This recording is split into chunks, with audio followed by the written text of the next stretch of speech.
Hey everybody, Wayne here. In today's interview, I'm taking a look at Korea, the Mobile War, 1950 to 1951, designed by Joseph Miranda and published by Decision Games in Strategy and Tactics magazine, number 349. This is a solitaire designed war game. Korea, the Mobile War focuses on that first year of the Korean War, where surprise attacks, maneuver, and both tactical and strategic changes happened rapidly, unlike the last 2 years of the war that settled into a virtual stalemate similar to World War I. Let's do a quick overview. I have 2 playthrough videos for an in-depth look at the game. I'll cover my pros and cons, then I'll have my final thoughts. All right, let's get on the table. All right, let's do a quick overview here. We'll take a look at the entire board, different parts of it, the units, the sequence of play, combat system, the actual length of the game, and then kind of cover victory and defeat. So, like I said, this game focuses on the first year of the war. Now, what I have right here, this is actually, I am filming this after I filmed my second playthrough video, or partial playthrough, I should say. So we just finished turn 4. You can see the turn record track here in the top left. September of 1950. We would be going into October of 1950. China has intervened. Their forces have launched in Manchuria and have started to move their way south. They have pushed me back or have moved freely down to certain points here at the 30th parallel or across. And then you see where I, on the west coast of Korea, have been able to move up, captured Pyongyang, actually moved up all the way up to the Yalu River and to the border with China. We have what would be North Korea and South Korea, 30th parallel right here. Each of the cities or locations, its point-to-point movement on the map here, is going to follow on one of these lines. Now, it may be kind of hard to see, but you can see A1, A2, A3, B1, B2, B3, etc.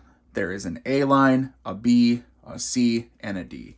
These communist forces, starting at the top, first will be only North Koreans, right? And then we'll cross 30th parallel, invade South Korea, and you'll only have South Korean forces available. They will push you down. When they are moving, when they are attacking, they are moving down on the lines, straight down. You can also see there's some lighter lines that run parallel, that run lateral. Those are going to be only for you. Those are for your kind of increased maneuverability that the South Korean and the UN, the UN command forces, UNC, had during the war, as opposed to the communists, even when China, which are a little bit more static, especially in this first year of the war that this game is covering. Those ABCD lines I showed you, the terrain for each of the locations, since it is point-to-point movement, is determined by the shape and then sort of the color, the shading within. There is a terrain effects chart here and then a terrain key on helpfully printed on the map to give you that guide. The units themselves, you're going to have units, they're all historical units for North Korea, China, they're a little more generic, but for South Korea, UNC, which the combat units in the Korean War for the United Nations Command were 90% American, so obviously predominantly American forces, but there were some other allies, UN forces that were involved as well, and those will be in the game. The sequence of play I'm going to run through here. So the sequence of play, it's a little involved because this is the way Joseph Miranda designs his games, but let me run through it kind of real quick. Hopefully that'll help give you an idea of how the game works other than watching my playthrough videos, which I always recommend. Okay. Start off, there is going to be a preparation phase. You're going to be rolling for random events. You can see these random event charts. There's here and here. This is pre-Chinese intervention and post-Chinese intervention. So like I said, right, you have North Korea. They're going to invade. You're going to try to hold them off. You're going to start pushing back, hopefully get up into North Korea, because then the Chinese will enter. And the Chinese, and you can see I have some Chinese units here. They could be untried, which you don't know what they are, if they're decoy units or they're full army units or what. And then eventually, hopefully eliminate some of them. But there's always be more coming to the game in Manchuria and moving south towards you.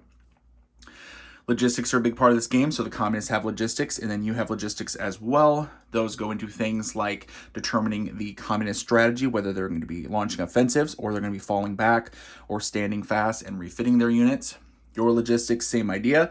You can help yourself with combat. You can rebuild units, refit units, put them back on the map, purchase units. You can do a lot of stuff with your logistics points.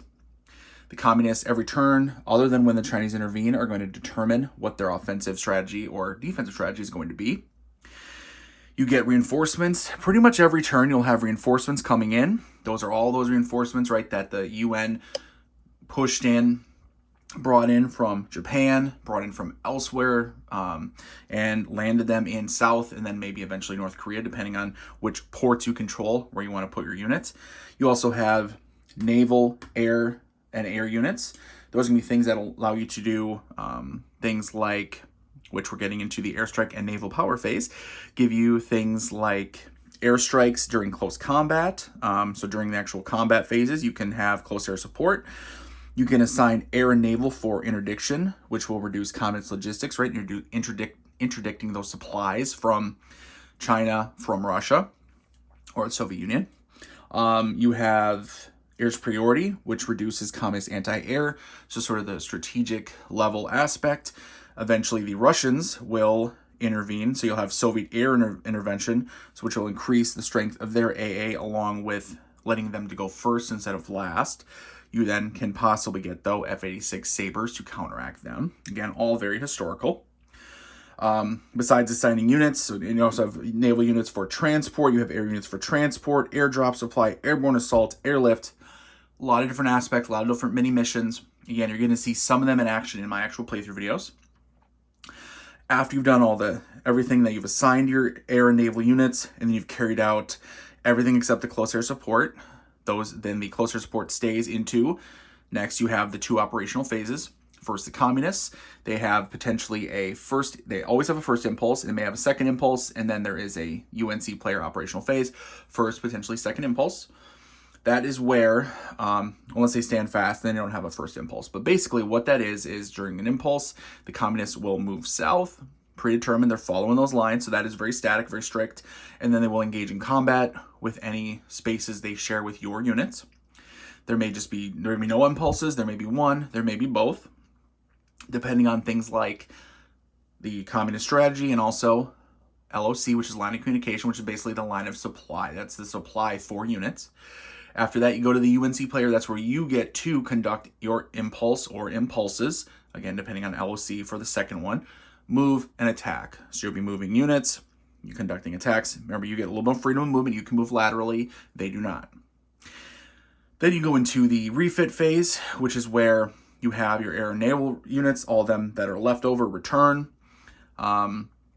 You can spend LP points, your logistics points, during the refit segment here. This is where you are refitting units that are in Japan, refitting units that are in LOC on the map, building entrenchments, creating garrisons, building task force. So many different things you can do. All of it is during the refit phase.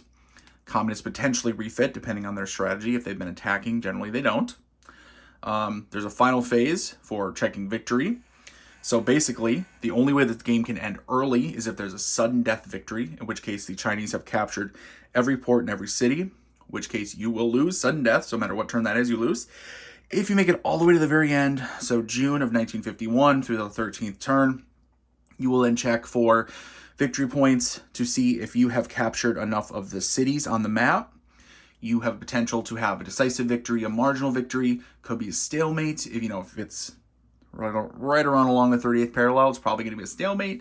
If they pushed you south of the 38th parallel, it's going to end up being a communist victory at the end. The last thing, very quick, is the combat. Combat is very quick.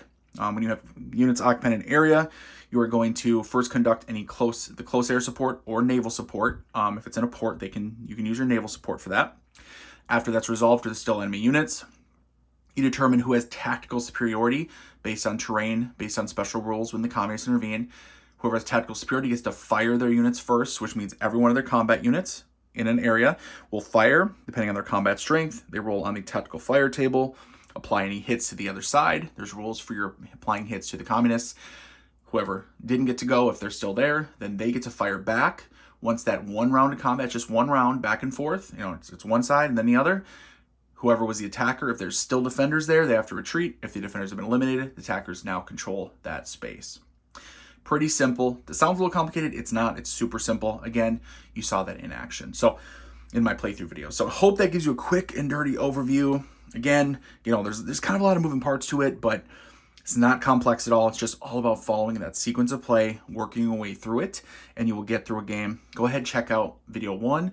or for just the first turn, or if you want to see a little bit more pushback and then you see the Chinese intervene, check out my second video, which has, I think, the next 3 turns in that video. So other than that, let's go on to my pros and cons. As always, cons first.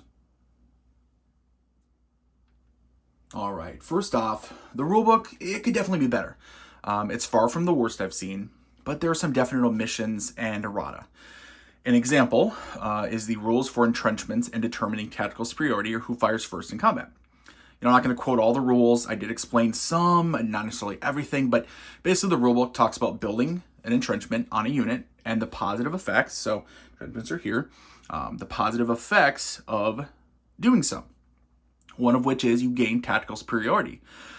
But what if one unit is entrenched and another isn't? What if the attackers are Chinese and they should gain tactical superiority automatically thanks to the Chinese intervention rules? I had to go online to get clarification from the designer that one entrenchment in a space gives the benefit to all the units in that space. Speaking of which, another example is the section on the Chinese intervention and the rules for it, called the Chinese shock effect. In the rulebook, it states, on the game turn that Chinese intervention occurs and the following game turns, and then it lists 4 special rules exceptions. Well, it turns out the GTS, the S at the end of game turn, so turning turn into turns, plural, it's only a typo. It's only supposed to say 1 game turn, non-plural. That one letter at the end of the GT completely changes how the rest of the game plays out once Chinese intervention occurs. It's such a small typo with a huge impact on the game. I'm glad the designer clarified on Consim World, or else I'd still be playing it wrong, and I worry that other people are playing the game wrong, so hopefully they either see this or they are able to see that errata. So, and basically I've already marked it off with a pen, but basically what I'm saying here, Chinese shock effect, on the game turn that Chinese intervention occurs, so that 1 game turn, and then the following, it's supposed to be just game turn, that's an S, where I a little pen there, because I don't care to mark up my own rulebook, that's an S. So when I was playing it, was as soon as it happened, all these rules went into effect, which these are not good for you. They really hurt you. So I'm glad to know it was only the one turn and then this turn after. Okay, the second thing I do want to mention is the odd counter mix. As part of the game, you can spend victory points, effectively going into negative VP to start the game, to purchase units out of the general reserve. However, there's no VP counter. And the rules mention using a pencil and paper to keep track of your negative VPs until the very end of the game, the last game turn is over, when final victory points are calculated. Also, even though it's an important part of the game, there are 4 or 5 entrenchment counters included. The counter includes optional combat units. It includes, here we have a bunch of, 6 optional combat units. It includes 3 optional atomic bomb units, or counters. But the funny thing is, in ROC, right? So Republic of China, Taiwan units, something that unlikely to occur in the game. But the funniest part about them, there's no rules for any of them in the game. No rules in the magazine, no rules online that I can find. So instead of a bunch of unused optional counters for the rules for which don't exist anyway, don't you think we could have used a VP counter and some additional entrenchments? I sure do. Now, when it comes to the entrenchments, I just went ahead in the rulebook clarify that even though there's only a handful of the counters, you can have as many as you're allowed. It's not limited by the counter mix, by the way. I just found these green bingo chips. I put them on a unit to show instead. I don't even use the actual ones that come with the game. And then when it comes for tracking negative VP, what I do is I take one of the optional atomic bomb chits, turn it over, very cool little mushroom cloud on the back. I just note on the UNC logistics index, use that as a tracker for the number up to 20, how many VPs that is. I consider that a negative. So at the end of my games, when I'm calculating, I know, oh, that's 2 with the bomb there. I'll go ahead and take 2 away from my final VP tally. Okay, that's it for the cons. On to the pros. First off, the map board itself, very functional. Nearly every chart you need is printed on the board. There's large boxes for the point-to-point movement. Now, it's not going to win awards for the graphical style, and that's something I'd love to see fixed in a deluxe reprint of the game, hint hint. But there is something to be said for simplicity and ease of play. I never had a moment where I couldn't read a counter, or part of the map, or a chart, or one of the boxes. Everything fits and flows very well, especially for a solitaire player. You're sitting at the bottom and reaching everything you need to. It works very well. Second, the sequence of play is clear. You know, there's a lot of steps and segments. It is a very procedural game, as Joseph Miranda's Solitaire games often are, or always are, at least the ones I've played. But it all does make sense. You know, you follow a sequence of play in the rulebook, and you'll be fine. And it flows well. You know, you have your preparation phase, you're determining random events, you're determining what logistics are at, strategies, you're getting reinforcements ready. Then you're assigning air and naval units during the airstrike and naval power phase. Then you're conducting operations, right? So you're the communists first, then the UNC. Finally, you end with refitting units, spending your logistics points, kind of figuring out either recovering from that turn, what happened to you, and or strategizing for the next turn. And then finally, of course, checking for victory. It just flows really well. And once you're used to it, once you're used to following the sequence of play, it just works. Third, the design does a good job balancing the different combat forces. So you have really weakened forces, your South Koreans, to start the war. And the North Koreans are going to push you back. They're going to eliminate a bunch of units. They're probably going to push you back to Busan or close to it. But if you survive that initial North Korean push, you'll have a short time to refit and reinforce your units. So refitting and reinforcing the South Koreans, bringing in UNC forces, and you're going to start building up your army. And next thing you're going to be pushing them right back to the 38th parallel and beyond. You're going to be feeling good. However, at a certain point, thanks to random events and your own forces pushing north of the 38th parallel, along with possibly occupying Pyongyang, the Chinese will intervene. And then when they intervene, the combat and parts of the game change. You know, you start rolling on different charts, you start rolling for different levels of reinforcements. Hint, worse for you, so more reinforcements for the communist forces. Those Chinese, those first couple turns, remember they have advantages I talked about. Once that happens, the game changes, right? So then you combine that with that air and naval element that I talked about and sending them on the different missions, you get a lot of decision making on your forces, on your air, your naval units, decision making for your combat units. Where are you going to move them? Are you planning attacks? Are you staying more on the defensive? Are you being more cautious? Are you just going to go for it and hope for the best and hope that you don't get overextended out of your LOC and then the North Koreans or Chinese get reinforced and push you back and you're weaker? You know, all that there's a lot of stuff, but it's easy to manage rules-wise. And you truly feel like you're in command of a variety of UN forces that are available. Finally, the game seems fairly balanced. I've won and I've lost. It's not too difficult and possibly does fall on the easier side of the spectrum of Solitaire Wargames. It's not one of those games that you're going to lose, 9 times out of 10. It may be more 50-50. But, I don't have a secret that wins every game. I can't find something where the game's broken and I guarantee I can get a win. While having that balance, right, of either 50-50 or maybe a little bit harder is always a goal with every game, it's nice to see in a magazine war game, which at times may not get the playtesting or development time needed to achieve it, the fact that it feels balanced and just feels really good experience to play. Okay, that's it for my pros and cons. Let's end with my final thoughts. Oh man, where to start? I love this game.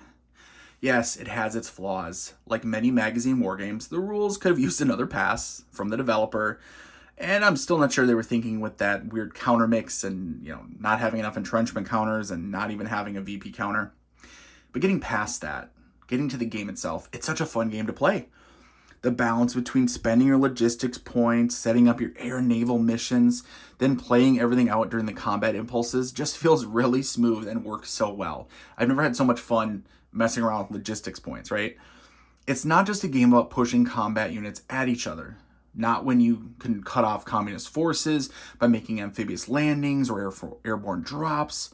Well, if you want, you can play it as more of a ground and pound force, build up your ground forces and just steadily push north on the ground, just interdicting and using your air and naval units for close air support and naval gunfire support. Because I've done that. In the end, I've used that strategy and I've won. But I've also played that way and lost. I love how the communists have a changing strategy from turn to turn, dictated by their logistics points, and then a die roll. So you never know quite when they're going to push hard or when they're maybe going to hold their ground or even retreat and reinforce their depleted units. Korea the Mobile War does a tremendous job simulating history and give you the chance to either relive it or change it. The game starts off with you battered and pushed back from the 30th parallel. You are then able to slowly refit, rearm, land troops on the peninsula, and retake territory. Eventually, the Chinese will intervene with large numbers of their soldiers and start hitting you hard. All of this happened historically in just that first year of the Korean War. And all of that happens in this game. That doesn't mean each game is the same or plays out exactly as history did. My first game, I held out either right at the 30th parallel or just south of it, and I swamped the North Koreans with my UNC reinforcements. And by the time the Chinese intervened, I had actually had a massive defensive line set up, and I kind of basically repulsed them, and I ended the game with a massive UN victory. The Korean Peninsula was reunited. 2 games later, I was pushed off the peninsula, knocked out of Busan, perimeter fell, and I took an early sudden death defeat. The game has its quirks, and I'd love to see a few changes and tweaks. But as it is, I highly recommend this game if you're a solitaire wargamer and are interested in a game on this conflict. I'm also hoping that this game makes it into the running for a future deluxe edition from Decision Games. Polish up that rulebook, really focus on the artwork and graphical design to make the game pop, from the counters to the map to the charts, and you'll have a game that I'd be glad to keep in my collection. Well done, Joseph Miranda, and everyone involved in this one. There aren't a lot of war games focused on the Korean War, and this is a good one. Alright, even though it's called The Forgotten War, there are many excellent books covering the Korean War. You can always check out an older standby, such as Max Hastings' book, The Korean War. However, if you've already read that, or you want something different, I can recommend The Coldest Winter by David Halberstam. Well, the book takes a high-level viewpoint at times, with a strong focus on Walker, Ridgway, MacArthur versus Truman. You also get a great glimpse of the North Korean, Chinese, and Soviet viewpoints leading up to and into the war, such as, by the way, how Chinese intervention was decided long before UN troops actually approached the Yalu. But he's also not afraid to take into the trenches, with multiple first-hand accounts of the battles that those brave troops fought in Korea. Alright, thank you to everyone for watching. I hope you enjoyed this video review. Please let me know what you think of my video and this game in the comments below. And until next time, everyone, later.